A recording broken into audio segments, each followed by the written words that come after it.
আব্বাজি মুসলমান আমার, পৃথিবীর বুকে একজন বিশ্ববিখ্যাত আল্লাহর ওলি ছিলেন। ইনার নাম বলা হয়েছে হযরতে শেখ ফরিদউদ্দিন গঞ্জে সাকার। আপনার কিনা গঞ্জে সাকার বিশ্ববিখ্যাত আল্লাহর ওলি।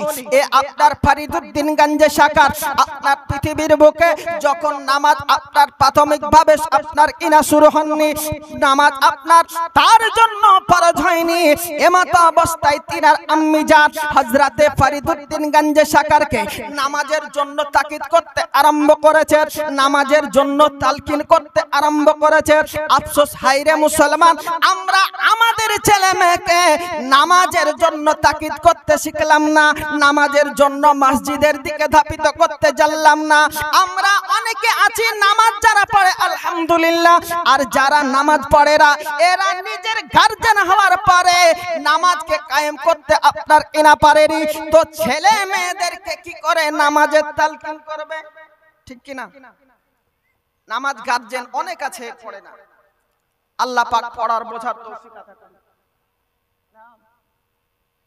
কথা বলতে একটা মেয়ে বেনামে 50 টাকা দিয়েছে। আব্বাজি মুসলমান আমার, আজকে পৃথিবীর বুকে আল্লাহর নবী মহানবী সাল্লাল্লাহু তাআলা আলাইহি সাল্লাম জানিয়ে দিলেন, আদ-দাইসু লা ইয়াদখিলুল জান্নাত, দাইস ব্যক্তি কখনো জান্নাত পাবে না। মিল্লাতে ইসলামী আমার, দাইস বলতে কে? দাইস হলো সেই ব্যক্তি যে আপনার একজন ফ্যামিলির মেম্বারশিপের সর্দার হওয়ার পরে নিজের ছেলে মেয়েদের প্রতি সোচ্চার হলো না, নিজের আপনার কিনা বিবির প্রতি সোচ্চার হলো না, নিজের পরিবারের প্রতি সোচ্চার হলো না, আপনার শরীয়তের আলোকে আলোকময় জীবন আপনার তাদেরকে দিল না, ওই ব্যক্তি হচ্ছে আপনার ইনা দায়ুস। আমাদের মাঝে অনেক আপনার ইনা দেখা যায় যে নিজে আপনার নামাজ পড়ে না, নিজের রুজি রোজগারের জন্য কোথা আপনার ইনা চেন্নাই মুম্বাই পাড়ি দেয়, কিন্তু নিজের বাল বাচ্চার রুজি জোগানোর জন্য দেশ থেকে দেশান্তর হয়ে যায়। তারপরে আপনার ইনা জিন্দেগিটা আমরা কিনা কবর পর্যন্ত নিয়ে যায়। কিন্তু শুনে রাখুন আব্বাজি মুসলমান আমার, পৃথিবীর বুকে যখন আপনার মতের ঘন্টা বেজে যাবে, পৃথিবীর বুকে কখন আপনার জন্য আপনার কবরের ডাক পড়ে যাবে এটা আপনি কখনো বলতে পারবেন না। এই জন্য আপনাকে এটাই চিন্তা করতে হবে আব্বাজি মুসলমান আমার, হতে পারে আজকের এশারের আজানটায় আপনার জন্য হয়তো শেষ আজান, আগামী সকালবেলা ফজরের আজান শুনতে পাবেন কিনা এর কোনো আপনার কোনো গ্যারান্টি নাই। মিল্লাতে ইসলামে আমার, এই জন্য নামাজ পড়ুন, নামাজ পরিবারের প্রতি কায়েম করুন, নিজের আল আওলাদকে নামাজের বার্তা দেন, নামাজের দিকে আল্লাহর ঘর মসজিদের দিকে নিয়ে যান। মিল্লাতে ইসলামে আমার, হযরতে শেখ ফরিদউদ্দিন গঞ্জে সাকার বাচ্চাদের সময় বালকদের সঙ্গে অন্য বন্ধুদের সঙ্গে খেলারত অবস্থায় আছে। এবার ফরিদউদ্দিন গঞ্জে সাকারের আম্মি জান শেখ ফরিদউদ্দিন গঞ্জে সাকারকে নামাজের জন্য আপনার কিনা বার্তা দিলেন, নামাজের জন্য সম্বোধন করলেন। অতঃপর শেখ ফরিদউদ্দিন গঞ্জে সাকার বাচ্চা ছেলে জননী আম্মি জানকে বলতে আরম্ভ করেছে, আম্মি জান আজকে নামাজ আপনি পড়ছেন ঠিক আছে, আমি যদি পৃথিবীর বুকে নামাজ পড়ি এই নামাজের বদলা সম্পর্কে, এই নামাজের বাদাওলত ইনাম সম্পর্কে আল্লাহ পাক আল্লাহ তাআলা আমাদেরকে কি দেবে? এবার শেখ ফরিদউদ্দিন গঞ্জে সাকারের আম্মি জান আজকে গঞ্জে সাকার ফরিদউদ্দিন আম্মি জানকে আপনার বলতে যখন আরম্ভ করেছে, শেখ ফরিদউদ্দিনের আম্মি জান বাচ্চা ছেলে ফরিদউদ্দিনকে শান্ত দেওয়ার জন্য, বাচ্চা ছেলেকে আপনার নামাজের দিকে ধাপিত করার জন্য বলেছেন, ওগো আমার বৎস শুনে রেখে দাও, যদি তুমি আল্লাহর জন্য নামাজ পড়ো আল্লাহ পাক আল্লাহ তাআলা এই নামাজের বাদাওলতে তোমাকে মিষ্টি দেবে, তুমি মিষ্টি খেতে পাবে। জোরে কোন সুবহানাল্লাহ। সান্ত্বনা দেওয়ার জন্য শেখ ফরিদউদ্দিনের আম্মি জান আল্লাহর ওলি বাচ্চা ছেলে অবস্থায় ফরিদউদ্দিনকে যখন নামাজের কথা বলেছে, এবার ফরিদউদ্দিন গঞ্জে সাকার আপনার নামাজ পড়তে আরম্ভ করলেন। আর আপনার ফরিদউদ্দিনের আম্মি জান যখন আপনার শেখ ফরিদউদ্দিন নামাজ কায়েম আপনার নামাজের মুসাল্লায় দাঁড়াতেন, ওই মুসাল্লার কর্নার পিছনে শেখ ফরিদউদ্দিনের আম্মি জান একটা ছোট্ট চিনির পুরিয়া করে আপনার কিনা ওই মুসাল্লার পিছনে রেখে দিতেন। শেখ ফরিদউদ্দিন নিজ মনে নামাজ পড়তে করতে আর নামাজ শেষে মুসাল্লার কোনা উল্টে যখন দেখতেন আপনার এরা চিনির পরিয়ে আছে শেখ ফরিদউদ্দিন তৃপ্তি সহকারে নামাজ আদায় করতে নামাজের দিকে ধাবিত হতে এবার একের পর এক দিন কেটে যায় মাস কেটে যায় একদা শেখ ফরিদউদ্দিনের আম্মি জান নিজের ব্যক্তিগত কাজে আপনার কিনা আপনার ব্যতিব্যস্ত থাকার কারণবশত আজকে ফরিদউদ্দিনের আম্মি জান ওই ফরিদউদ্দিনের মুসাল্লার পিছনে আপনার দেখুন চিনির পরিয়া অন্য দিন যেইভাবে মুসাল্লার নিচে আপনার ইনা রাখতেন ওই দিন নিজের ব্যক্তিগত ব্যতিব্যস্ততার কারণে আজকে ফরিদউদ্দিনের আম্মি জান ওই মুসাল্লার পিছনে অন্য দিনের নাই চিনের পরিয়া রাখতে আপনার ইনা ভুলে গিয়েছে এবার আল্লাহ পাক আল্লাহ তাআলা কি অনুগ্রহ করছেন দেখুন আল্লাহ পাক কিভাবে আপনার ইনা ফরিদউদ্দিনের তামান্না মাকসাদ পূরণ করছেন দেখুন হযরতে ফরিদউদ্দিন গঞ্জে শাকার আপনার অন্য দিন নামাজ দেয় আপনার ইনা মুসাল্লাই ঠিক আছে কিন্তু আপনার ফরিদউদ্দিনের আম্মি জান অন্য দিন যেইভাবে আপনার ইনা চিনি দিত এই চিনি দেওয়ার ঘটনাটা হযরতে ফরিদউদ্দিন গঞ্জে শাকার আপনার নিজের বন্ধুদের সম্মুখে আজকে ফরিদউদ্দিনের চিনি পাওয়ার বিষয়টা অন্য আরো অনেক বন্ধুদের মাঝে যখন আপনার শেয়ার করে দিয়েছেন যখন চিনির ঘটনাটা আপনার ব্যক্ত করে দিয়েছেন এবার ফরিদউদ্দিনের আপনার ইনা আম্মি জান এবার অন্য দিন যখন চিনির পরিয়া দেওয়ার জন্য আপনার সক্রিয় হন ওই রকমই আপনার চিনির পরিয়া দিতে যাবে তো দেখা গেল হযরতে ফরিদউদ্দিন গঞ্জে শাকার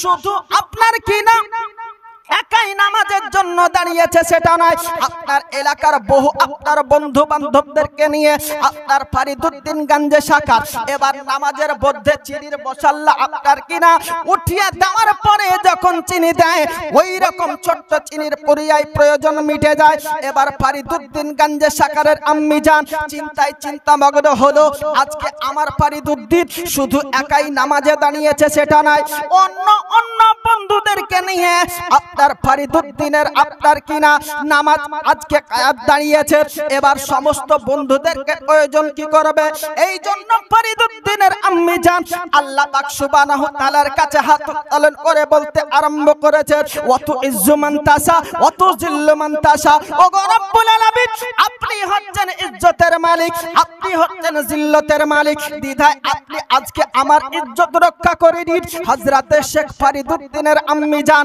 যে আপনার রব্বুল ইজ্জতের কাছে এই ফরিয়াদ করে দেওয়া সঙ্গে সঙ্গে আপনার কিনা ফরিদউদ্দিন তৎসহ অন্য বন্ধুরা যখন নামাজ পরিসমাপ্ত করেছে এবার সমস্ত বন্ধুরা যখন নামাজের মুসাল্লা উত্তোলন করে দেখতেছে আজকে অন্য দিন ফরিদউদ্দিনের আম্মি জান ছোট্ট চিনির পুরিয়া রাখতো এবার ফরিদউদ্দিনের আম্মি জান আপনার লক্ষ্য করলেন সমস্ত বন্ধুদের জন্য আল্লাহ পাক আল্লাহ তাআলার পক্ষ থেকে আপনার বড় বড় চিনির বস্তা ওই মুসাল্লার পিছনে রেখে দিয়েছেন জোরে কোন সুবহানাল্লাহ আল্লাহ পাকের ইনাম নামাজ যদি পড়ে পৃথিবীর বুকে আপনি কিনা মঙ্গলময় হবে পরকালে আপনার দুর্বদ্ধ চেহারা হবে বিল্লাতে ইসলামী আমার এই রকম ভাবে আপনার পৃথিবীর বুকে যারা তাকওয়া পরহেজগারিতা অর্জন করেছেন ইনাদের আপনার কিনা ইহ জগতে পর জগতে উভয় জগতে আপনার কিনা খায়ের ভালাই হয়েছে একবার দুরূদ পড়ি আল্লাহুম্মা সাল্লি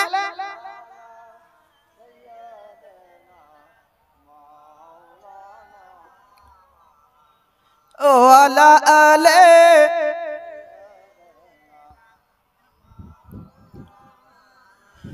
মুহাম্মদ সাল্লাল্লাহু তাআলা আলাইহি সাল্লাম আব্বাজি মুসলমান আমার আজকে পৃথিবীর বুকে এই তাকওয়া পরহেজগারিতা অর্জন করেছেন মাযহাবের শ্রেষ্ঠ ইমামে আযম আবু হানিফা রাহমাতুল্লাহ আলাইহি জোরে কোন সুবহানাল্লাহ তাকওয়া পরহেজগারিতা খোদাই ভীরতা পৃথিবীর বুকে ইমামে আযম আবু হানিফা জগৎ বিখ্যাত আপনার ইমাম ছিলেন তিনি মাযহাবের শ্রেষ্ঠ ইমাম ছিলেন তিনি পৃথিবীর বুকে ইমামে আজম কত আল্লাহ পাকের খোদাই ভীরুতা আপনার কিনা অর্জন করেছে, আল্লাহ পাকের কত আপনার কিনা ভয় ভীতি নিজের মধ্যে আপনার কিনা সক্রিয় করেছেন। দেখুন এই ইমামে আজম বিশ্ববিখ্যাত একজন আপনার কিনা ব্যবসায়িক ছিলেন।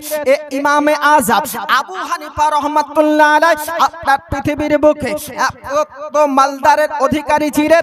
এই ইমামে আজমের সন্নিকটে আজকে অন্য অন্য ব্যবসায়িকেরা যারা ইমামে আজমের হতে আপনার নিম্নবিত্তের মালদার ব্যক্তি ছিলেন, ইনারা ইমামে আজমের হতে আপনার পয়সা কাজ নিত, পয়সা ধার নিত, আর ইমামে আজমকে সময় সাপেক্ষে ওই টাকা আপনার পরিশোধ করে দিতেন। এত বড় আপনার মালদার ব্যক্তি ছিলেন ইমামে আজম আবু হানিফা রাহমাতুল্লাহ আলাইহি। এই ইমামে আজম আবু হানিফা রাহমাতুল্লাহ আলাইহি আপনার যাদেরকে টাকা পয়সা ব্যবসার জন্য ধার দিতেন, এবার ওই আপনার যারা ঋণগ্রস্ত ব্যক্তিরা ইমামে আজমের হতে টাকা ধার নিতেন, ওই ব্যক্তিরা সময় সাপেক্ষে যখন ইমামে আজম রহমাতুল্লাহ আলাইহির সম্মুখে আপনার দেখা হতো, সালাম মুসাফা করত, আজকে মহব্বতের আলাপ আলোচনা করতেন। কিন্তু আব্বাজি মুসলমান আমার, এমন কিছু ব্যক্তি ছিলেন যারা ইমামে আজমকে আপনার আগের মতো সালাম কালাম করতেন না। এই বিষয়ে ইমামে আজম আপনার দর্শন করলেন, উপলব্ধি করলেন যে অন্য অন্য দিনের নাই আমাকে সালাম করে না, আমার সঙ্গে মহব্বতের আলাপ আলোচনা করেন না। এই জন্য মাযহাবের ইমাম ইমামে আজম আবু হানিফা আল্লাহ পাক আল্লাহ তাআলার কাছে আরজি রাখেন, ওগো আল্লাহ পাক আল্লাহ তাআলা, আমি ইমামে আজম কোন আপনার দোষ করলাম, এই সমস্ত আমার আত্মীয় পরিজনেরা যারা আমার হতে টাকা ধার নেয়নি, তারা আগের মতো সালাম মুসাফা সাক্ষাৎ করে না, এর কারণটা তো আমি বুঝতে পারি না। ইমামে আজম আপনার কিনা ওই ব্যক্তিদেরকে সম্বোধন করে বললেন, বলে ওগো আমার ভাই, ইতিপূর্বে আপনি আমার সঙ্গে কথোপকথন করতেন, মহব্বতের আলাপ আলোচনা করতেন, এবার আমার সঙ্গে দেখা হলে বিনা সালাম কালামে চলে যান, আমি তো ঘটনা কিছু বুঝতে পারি না। এবার ইমামে আজম বলতে আরম্ভ যখন করেছেন, ওই ব্যক্তিগুলো ধার পরিশোধ করতে পারেনি, এই জন্য ইমামে আজমের সন্নিকটে লজ্জাজনক ভাবে অপমান অপদস্থ হবে মনে করে ইমামে আজমের সম্মুখে ওই আপনার ধার ঋণগ্রস্ত ব্যক্তিরা ইমামে আজমের সম্মুখে যেতেন না।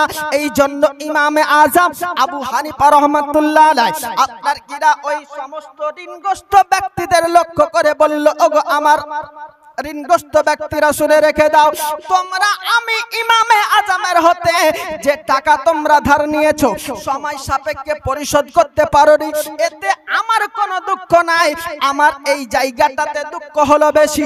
আমার সঙ্গে ভ্রাতৃত্বটা দিনের পর দিন তোমরা আজকে লুপ্ত প্রায় করে দিচ্ছ, দিনের পর দিন তোমরা আজকে মিটিয়ে দিচ্ছ, এটা আমি ইমামে আজমের জন্য অত্যন্ত হৃদয় বিদারক, অত্যন্ত আপনার বিপজ্জনক, অত্যন্ত নিন্দনীয়। এ বিল্লাতে ইসলামে আমার ইমামে আজম আবু হানিফা রাহমাতুল্লাহ আলাইহি ওই ঋণগ্রস্ত ব্যক্তিদেরকে সম্বোধন করতেন, আর চক্ষু যুগলে পানি গড়িয়ে গড়িয়ে তাদেরকে এটাই বুঝাতে চাইতেন, ভ্রাতৃত্ব হলো বড় জিনিস, ভ্রাতৃত্ব আপনার কিনা প্রেমের বাগান সাজিয়ে দেয়, ভ্রাতৃত্ব আমাদেরকে আল্লাহ আল্লাহ রাসূল পর্যন্ত পৌঁছে দেয়। জোরে কোন সুবহানাল্লাহ।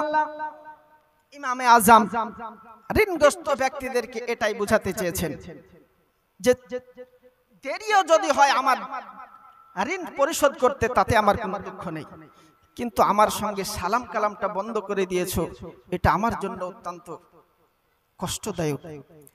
আব্বাজি মুসলমান আমার,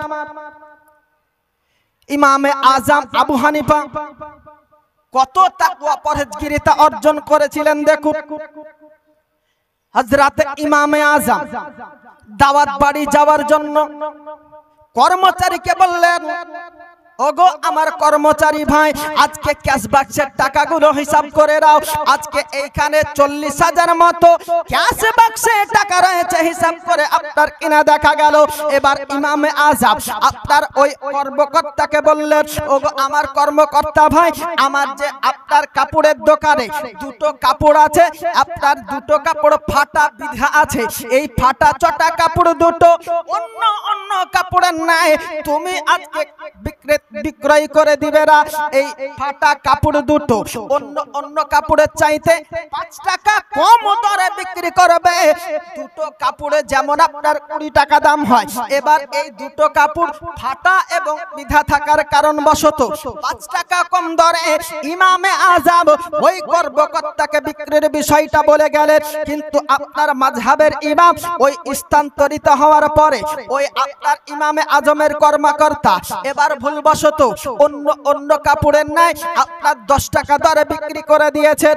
এবার মাযহাবের ইমাম দাওয়াত বাড়ি আসার পরে আপনার হিসাব করে দেখা গেল মাযহাবের শ্রেষ্ঠ ইমামের আদর্শ দেখুন।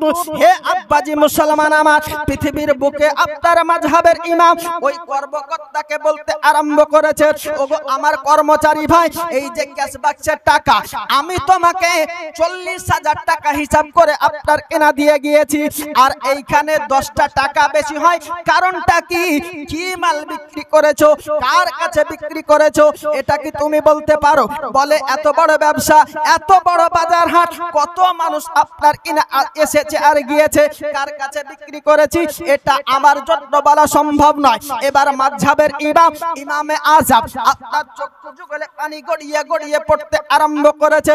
আব্বাজি মুসলমান আমার, তাকওয়া খোদাই ভীরুতা পরহেজগারিতা কার নাম।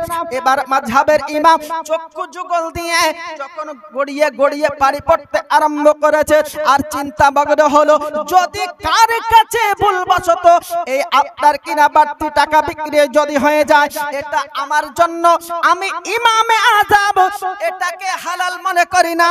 এই জন্য মাযহাবের ইমাম কি করছেন দেখুন, 40,000 টাকা আপনার 10টা টাকা বেশি হওয়ার কারণবশত হিসাব যখন মেলাতে পারলেন না, বলে আমার ক্যাশ বাক্সের সমস্ত টাকা সমস্ত গরিব মিসকিনদের মাঝে সাদকা করে দাও।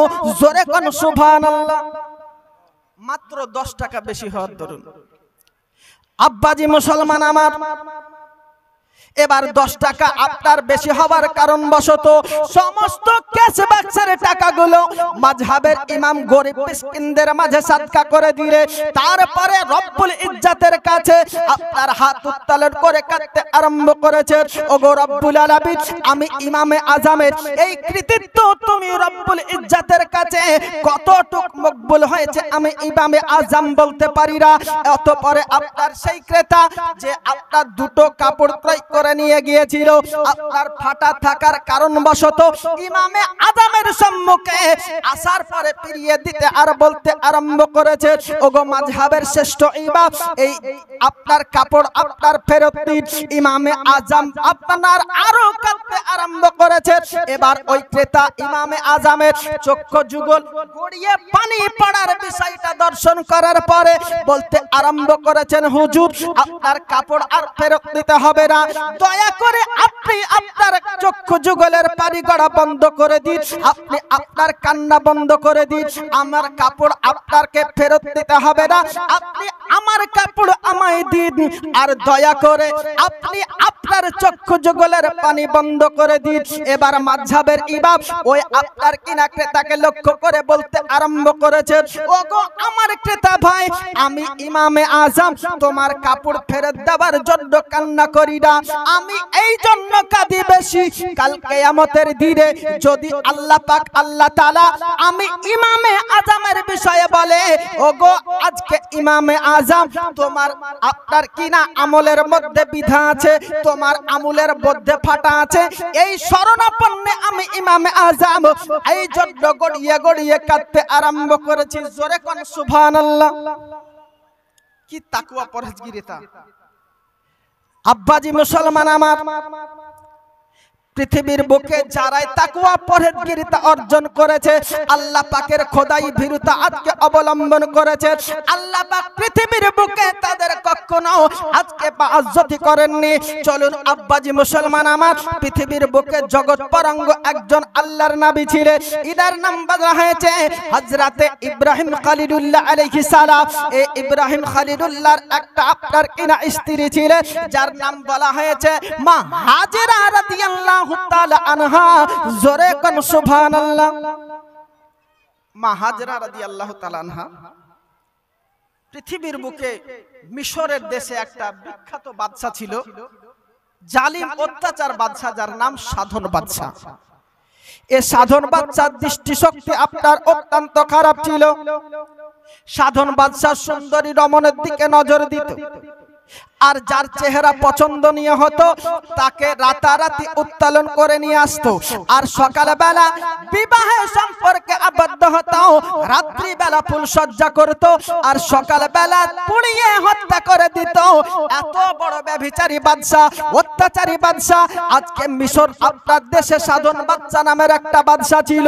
এবার হাজরা রাদিয়াল্লাহু তাআলা আনহা আপনার পায়ের হাতটা ধরার পরে আত্মীয়র বাড়ি থেকে আপনার ইরা রওনা করেছে, আর পরিবিত পর ওই সাধন বাদশার নজর মা হাজরা রাদিয়াল্লাহু তাআলা আনহার উপরে আপনার নজর যখন পড়েছে, এবার সাধন বাদশা আপনার ইরা চিন্তা করলো, এত সুন্দরী রমণী আজকে আমি সাধন বাদশার জন্য যদি আমি উপযুক্ত মনে করি, বড্ড বড় আপনার ইনা ভালো হয়। এই জন্য সাধন বাদশা কি করলো দেখুন, আপনার হাজরা রাদিয়াল্লাহু তাআলা আনহাকে আজকে পাকড়াও করার জন্য, হাজরাকে আপনার উত্তোলন করার জন্য আজকে রাতারাতি সৈন্য সামন্ত পাঠিয়ে দিল। এবার হাজরা রাদিয়াল্লাহু তাআলা আনহা অত্যন্ত চিন্তায় চিন্তিত হয়েছে। আজকে হাজরার মা এই সাধন বাদশার অত্যাচার সম্পর্কে গোটা মিশর আপনার কিনা এলাকাবাসী জানতো। এই জন্য সাধন বাদশার আম্মি জান চিন্তায় চিন্তিত হলো। আজকে হাজরার উপরে যখন সাধন বাদশার নজর পড়েছে, হাজরার কোনো খায়রে নাই, হাজরার কোনো আপনার কিনা নিস্তার নাই। এই জন্য হাজরা রাদিয়াল্লাহু তাআলা আনহা আম্মি জান হাজরাকে বলতে আরম্ভ করেছে, ওগো হাজরা, আজকে সাধন বাদশার হাতে সতীত্ব আপনার কিনা হারা যাবে না। আব্বাজি মুসলমান আমার, সাধন বাদশার অত্যাচার থেকে, সাধন বাদশার কুকর্ম থেকে হাজরার সতীত্বকে রক্ষা করার জন্য হাজরা রাদিয়াল্লাহু তাআলা আনহা আম্মি জান হাজরাকে বলতে আরম্ভ করলো, ওগো আমার হাজরা, আজকে রাতারাতি এইখান থেকে তুমি আজকে পলায়ন করো, আজকে আল্লাহ ভরসা করে ওই জঙ্গলের মধ্যে তুমি চলে যাও। এবার হাজরা রাদিয়াল্লাহু তাআলা আনহা জঙ্গলের মধ্যে যখন আপনার কিনা চলে গিয়েছে, হাজরা হাজরা করে সাধন বাদশার দলবল হাজরার বাড়িকে ঘেরাও করলো, আর হাজরা হাজরা করে চিৎকার করতে আরম্ভ করে দিয়েছে। এবার সাধন বাদশার অত্যাচারের আপনার কিনা উপস্থিতি আপনার সম্মুখীন হওয়ার পরে হাজরা রাদিয়াল্লাহু তাআলা আনহার আম্মি জান বলতে আরম্ভ করেছে, বলে হাজরা তো আপনার কিনা বাড়িতে নাই। এবার হিংসা বলে সাধন বাদশার দলবল কি করলো দেখুন, ওই সাধন বাদশার দলবল হাজরা হাজরা করে চিৎকার করতে করতে দরজা আপনার ভেঙে ফেললো। এবার হাজরার ঘরে আপনার অবস্থান করলো। হাজরা রাদিয়াল্লাহু তাআলা আনহা আপনার বাড়িতে না থাকার কারণবশত হাজরা রাদিয়াল্লাহু তাআলা আনহার আম্মি জানকে সাধন বাদশার দলবল উত্তোলন করে নিয়ে আসার পরে নিজের সবার মধ্যে টানতে টানতে নিয়ে গিয়েছে। এবার সাধন বাদশার দলবল হাজরা রাদিয়াল্লাহু তাআলা আনহার বিষয়ে এটাই বলতে আপনার কিনা চাইছে যে আপনার মাছ জাল ছিঁড়ে পালাতে পারে, পুকুর থেকে আপনার পালাতে পারে না। এই রাত্রির মধ্যে হাজরা হয়তো বাড়ি থেকে পলায়ন করেছে, কিন্তু আমাদের এলাকা থেকে পালা সম্ভব নয়। এবার হাজরা রাদিয়াল্লাহু তাআলা আনহাকে আপনার পাকড়াও করার জন্য সাধন বাদশার দলবল চড়া প্রহরী সিকিউরিটি গোটা আপনার এলাকার মধ্যে দিয়ে দিয়েছে। এবার হাজরা রাদিয়াল্লাহু তাআলা আনহা আল্লাহর ভরসা করে আপনার কিরা যখন জঙ্গলের মধ্যে চলে গিয়েছে। এবার হাজরা রাদিয়াল্লাহু তাআলা আনহা রাত কাটে আপনার কিনা দিন কাটে আপনার 2 থেকে 4 দিন যখন অতিবাহিত হয়ে গিয়েছে, হাজরা রাদিয়াল্লাহু তাআলা আনহাকে পাকড়াও করার জন্য সাধন বাদশার দলবল চড়া প্রহরী জঙ্গলের মধ্যে দিয়েছে। এবার আপনার আব্বাজি মুসলমান আমার হাজরা রাদিয়াল্লাহু তাআলা আনহা দেখতে আরম্ভ করলো, এবার যদি আমি হাজরাকে পাকড়াও করে নেয় আমাকে উত্তোলন করে দিয়ে আপনার সবাই চলে যাবে। এই জন্য হাজরা রাদিয়াল্লাহু তাআলা আনহা আপনার কি করলেন দেখুন, একটা ফলা গাছের নিচে নির্জন নিরালাই বসে রয়েছে, ওইখানে আল্লাহ আল্লাহ জিকির করতে আরম্ভ করেছে। এবার সকালবেলা হাজরা রাদিয়াল্লাহু তাআলা আনহা চোখের মধ্যে আপনার তন্দ্রা নেমে এসেছে। সকালবেলা আপনার সূর্য উদয়মান হয়েছে। হাজরা রাদিয়াল্লাহু তাআলা আনহা মিশরের অত্যাচারিত আপনার সিকিউরিটি প্রহরীকে দর্শন যখন করে নিয়েছে, হাজরা রাদিয়াল্লাহু তাআলা আনহা চিন্তা করলেন আমার আর কোনো নিস্তার নাই, এবার আমি নির্ঘাত তার হাতে পাকড়াও হয়ে যাব। হাজরা আপনার বলতে আরম্ভ করেছে আমি আমার জান দিতে প্রস্তুত আছি, কিন্তু আমার সতীত্বকে ওই সাধন বাদশার হাতে সুপ্রত কখনো করব না। আব্বাজি মুসলমান আমার হাজরা রাদিয়াল্লাহু তাআলা আনহা এবার কি করলো দেখুন, ওই সাধন বাদশার দলবলের হাতে নিজেকে পাকড়াও না করার জন্য ওই জঙ্গলের মধ্যে একটা পুকুর রয়েছে, ওই পুকুর ভর্তি পানি রয়েছে, ওই পানির মধ্যে হাজরা রাদিয়াল্লাহু তাআলা আনহা আপনার কিরা ঝাঁপ দিয়েছে।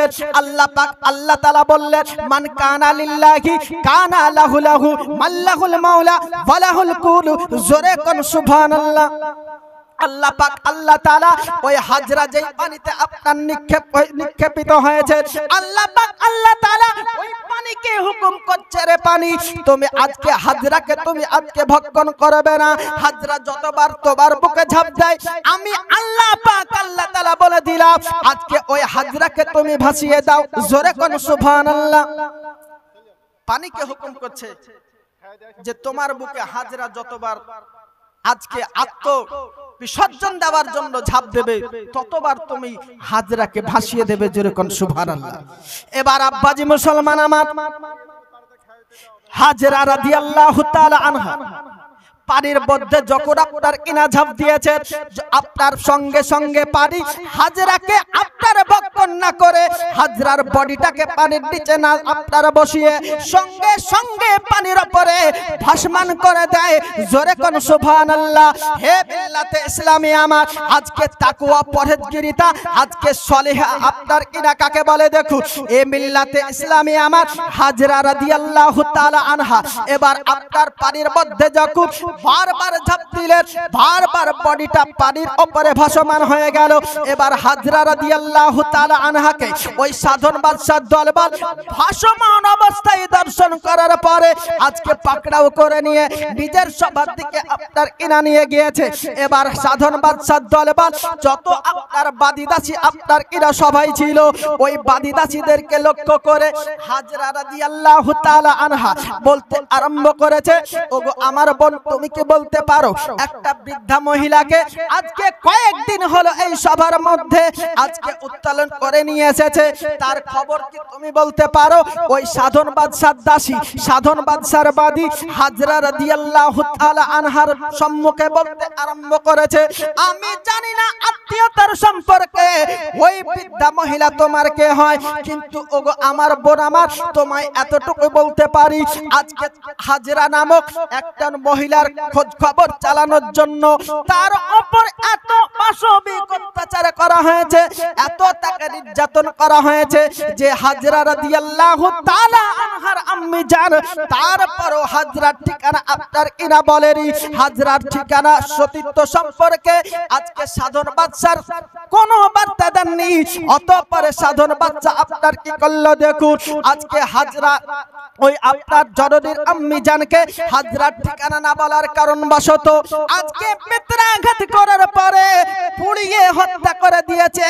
তারপরে আপনার কিনা হাজরা রাদিয়াল্লাহু তাআলা আনহা আপনার কোন ঠিকানা বলে নারায়ে তাকবীর, নারায়ে রিসালাত, মাসলাকে আলা হযরত হযরতুল আল্লামা মাওলানা আমিরুল ইসলাম রাজভী সাহাব জিন্দাবাদ। এই দেখেন আপনাদের সুদূর বীরভূম ডিস্ট্রিক্ট থেকে আগত মেহমান আমন্ত্রিত ওলামায়ে কেরাম এসে উপস্থিত হয়ে গিয়েছে। তো বলতেছিলাম আব্বাজি মুসলমান আমার, হাজরা রাদিয়াল্লাহু তাআলা আনহার আপনার খবরটা বলার জন্য হাজরার আম্মি জানকে আপনার বেত্রাঘাত করার পরে সকালবেলা হত্যা করে দিয়েছে সাধন বাদশার দলবল। তারপরে হাজরা রাদিয়াল্লাহু তাআলা আনহাকে আপনার বাদী দাসী কি করলো দেখুন, ওই আপনার কিনা সাধন বাদশার কথা মোতাবেক উত্তম গোসল দেওয়া হলো আর আপনার উত্তম পোশাকে সুসজ্জিত করার পরে এবার সাধন বাদশার সঙ্গে আপনার বিবাহ সম্বন্ধ হলো।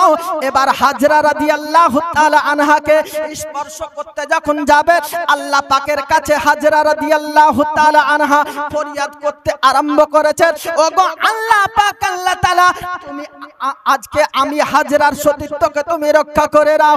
আল্লাহ পাকের কাছে হাজরার দোয়া আপনার কিনা কবুল হলো। এবার সাধন বাদশার হাতে আল্লাহর পক্ষ থেকে লানতের ত্বক বর্ষিত হলো। আপনার সাধন বাদশার হাত বাঁকা হয়ে গেল। আবার আপনার ফরিয়াদ করলো, হাজরা তুমি রব্বুল ইজ্জতের কাছে ক্ষমা প্রার্থী করো আর আমার জন্য দোয়া করে আমার হাতটাকে ভালো করে দাও। কিন্তু শয়তানের শয়তানি গেল না। হাজরা রাদিয়াল্লাহু তাআলা আনহা যতবার সাধন বাদশার হাতকে ভালো করার জন্য দোয়া করলেন ততবার হাজরাকে স্পর্শ করার চেষ্টা করলো। এই জন্য হাজরা রাদিয়াল্লাহু তাআলা আনহা রব্বুল ইজ্জতের কাছে আপনার আখেরি মুনাজাত করেছেন, ওগো আল্লাহ পাক, আল্লাহ তাআলা এই সাধন বাদশাকে তুমি নিস্তরাবুদ করে দাও। আর সঙ্গে সঙ্গে আল্লাহ পাক, আল্লাহ তাআলা ওই সাধন বাদশা জমিনের মাটিকে দুই দিকে সরিয়ে দিয়ে আজকে সাধন বাদশাকে ধ্বংস করে দিয়েছেন। আল্লাহ পাক, আল্লাহ তাআলা এইভাবে সলিহিনদের ইজ্জত রক্ষা করেছেন। জোরে কোন সুবহানাল্লাহ। সুবহানাল্লাহ। আব্বাজি মুসলমান আমার, এইভাবে আল্লাহ পাকের খোদাই ভীরুতা যদি আপনি করেন তো পৃথিবীর বুকে অবশ্যই আপনি আল্লাহ পাকের সাহায্য পাবেন। মিল্লাতে ইসলামে আমার অনেক কিছু বলার ছিল, শেষে আপনাদেরকে দুটো নাতের কলি বলে দিয়ে ইনশাআল্লাহ আমার বক্তব্য ইতি করব। মহব্বতে কোন সুবহানাল্লাহ। সুবহানাল্লাহ। हाँ माथा भरा मेघा कैसी ही चोखू जड़ा रोबी सौसी मुकुटी भरा माधुर हंसी ताजा गुलाब सिर भेजा आही तोरा देखे जा, आही तोरा देखे जा, आही तोरा देखे जा, आही तोरा सोने जा। माँ आमीनार कोले दादो सोचद दोले नूर देखी कपाले सुरसुनी तर गले আর বদন পাকি যা, আর বদন পাকি যা, আহি তোরা দেখে যা, আহি তোরা শোনে যা, আহি তোরা দেখে যা, আহি তোরা শোনে যা। হা জাগিলে গালে কি তাহার মুক্তা ঝরে আর শুইলে কি গুনগুন শব্দ করে শুনি দিবারাতি উম্মতি উম্মতি উম্মতি উম্মতি হি শুনি দিবারাতি উম্মতি উম্মতি একটি বার নাই কাজা, একটি বার নাই কাজা, আহি তোরা দেখে যা, আহি তোরা শোনে যা। আব্বাজি মুসলমান আমার, এ ছিল আমার সংক্ষিপ্ত আলোচনা। বলা ভাষার মধ্যে যদি হয়ে থাকে